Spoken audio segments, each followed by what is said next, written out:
भारत सरकार ने अपने सुरक्षा सिद्धांतों में एक बहुत बड़ा बदलाव किया है। मुझे ऐसा लगता है कि आजादी के बाद से अभी तक आतंकवाद की ओर का ये सबसे बड़ा बदलाव है। इसका साफ मतलब है हम आतंकवाद को किस तरह से देखते हैं, आतंकवाद को किस तरह से लेते हैं, वो एक बड़ा बदलाव आपको देखने को मिलेगा। क्योंकि अब भारत सरकार की पॉलिसी रहेगी, अगर भारत में किसी तरह का आतंक या आतंकवाद फैलाया गया तो इसे सीधा एक वॉर की तरह लिया जाएगा। मतलब साफ है भाई, पाकिस्तान को चेतावनी दी गई है, एक भी आतंकी घटना हुई तो हम उसे वॉर की तरह देखेंगे। मतलब कोई आतंकवादी हमारे ऊपर हमला करे या पाकिस्तान आर्मी हमारे ऊपर हमला करे, ये दोनों एक ही होगा।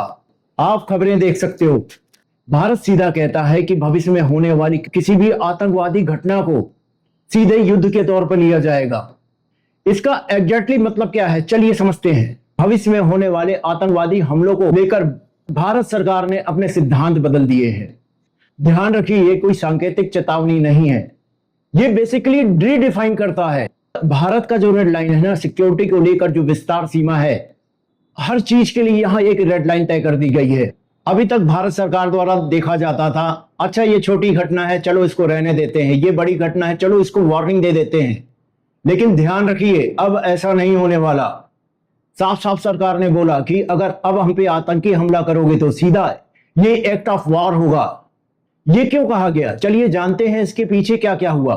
अभी हाल ही में भारत में पहलगाम हमला हुआ, इसके बाद भारत ने ऑपरेशन सिंदूर शुरू किया। हम किस तरह से अपने सिद्धांत बदल रहे हैं, सरकार ने अब अपने सिद्धांत बदल दिए हैं। फिर उसके बाद जिस तरह से भारत की पाकिस्तान से फाइट चल रही है, आप सब देख ही रहे हो। अब जिस तरह से पाकिस्तान कहता है, वो एक कहावत है ना, चोरी और ऊपर से सीना चोरी, वो कहावत पाकिस्तान के ऊपर बिल्कुल चरितार्थ होती है। तरीके से इन सब घटनाओं के पीछे पाकिस्तान शामिल है। जब हमने टेरर लॉन्च पैड्स को उड़ाया, खत्म किया, तब पाकिस्तान इतना घबरा गया, वो घबरा कर कहीं ना कहीं ड्रोन भेज रहा, मिसाइलें भेज रहा है। पाकिस्तान लगातार ऐसी चीजें कर रहा है। मतलब साफ है, पाकिस्तान वॉर को बढ़ाना चाहता है। तो इसी को देखते हुए भारत सरकार ने डिसीजन लिया। इसका लॉन्ग स्टैंडिंग पैटर्न भी है। 1999 का कारगिल युद्ध याद कीजिए, जो लोग भारत में घुसे थे वो अल्टीमेटली कौन थे, वो थे पाकिस्तानी आर्मी। भले ही वो दूसरी पोशाक में अंदर आए थे, दूसरी ड्रेस में अंदर आए थे, लेकिन वो पाकिस्तानी आर्मी थे। हमें दिखाया ऐसा जाता है, पाकिस्तान ने शुरू से यही किया। वो दिखाता है, वो बताता है कि ये कौन है, हम इन्हें नहीं जानते, ये तो सिविलियन ड्रेस में है, ये तो हमारी आर्मी है ही नहीं। पाकिस्तान ने हमेशा से यही किया, लेकिन असल में वो पाकिस्तानी आर्मी ही होती है। इसके पीछे आईएसआई और पाकिस्तानी सरकार ही है। तो साफ साफ यहां आपको समझना पड़ेगा, 2001 का पार्लियामेंट अटैक, मुंबई हमला, उरी हमला, पुलवामा अटैक और अब पहलगाम हमला, तो इन सब के पीछे कौन है, पाकिस्तानी आर्मी और उनकी सरकार है।